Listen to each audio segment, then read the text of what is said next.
Pensamento abstrato versus pensamento concreto. Há muitas diferenças entre o pensamento hebreu e o pensamento grego. Todavia, iremos focalizar em algumas que são importantes e que possuem algum impacto no processo de interpretação das palavras. Pensamento abstrato versus pensamento concreto. Os gregos interpretavam o modus vivendi, ou seja, o estilo de vida do homem e sua relação com o universo, a partir de um pensamento abstrato. Os hebreus, por outro lado, empregavam um pensamento concreto. O pensamento concreto é a expressão de conceitos e ideias e, de alguma maneira, podem ser vistos, tocados, cheirados, provados ou ouvidos.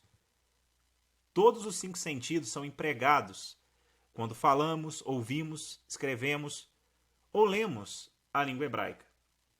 Um exemplo disto pode ser encontrado no Salmo capítulo 1, verso 3.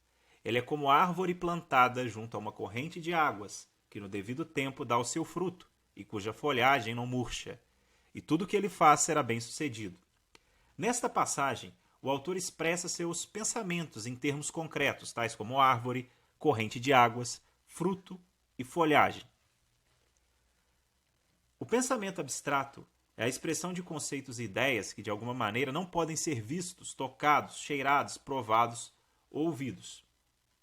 O pensamento abstrato é um conceito alheio ao pensamento hebraico.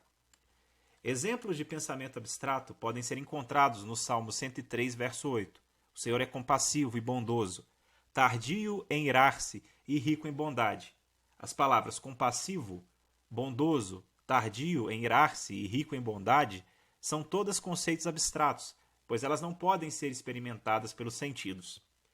Por que nós encontramos conceitos abstratos em um texto desenvolvido tendo como base conceitos concretos?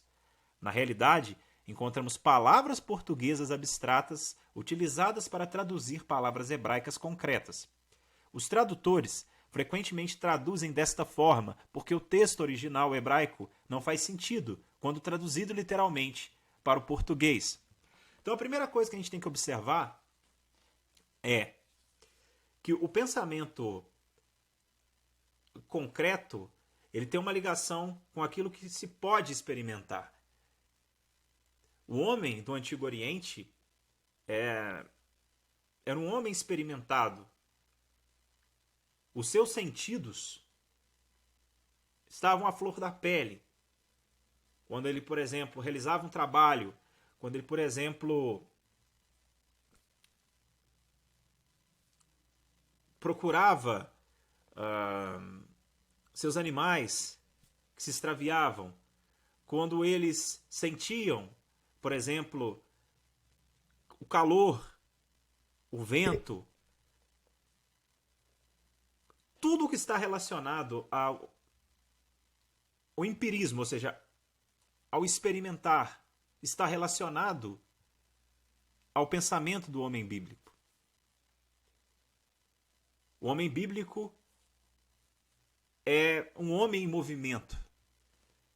Tanto é que quando nós estudamos a Bíblia hebraica, muitas vezes nós percebemos isso.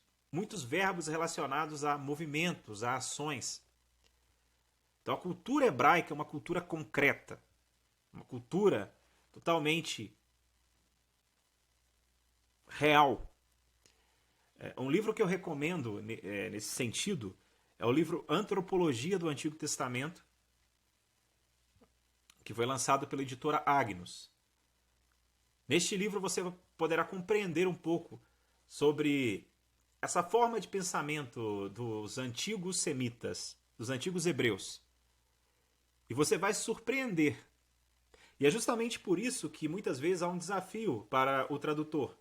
Porque muitas vezes trazer à baila um conceito tão concreto em um idioma muitas vezes não tão concreto assim, mas cheio de abstrações, isso gera muitas vezes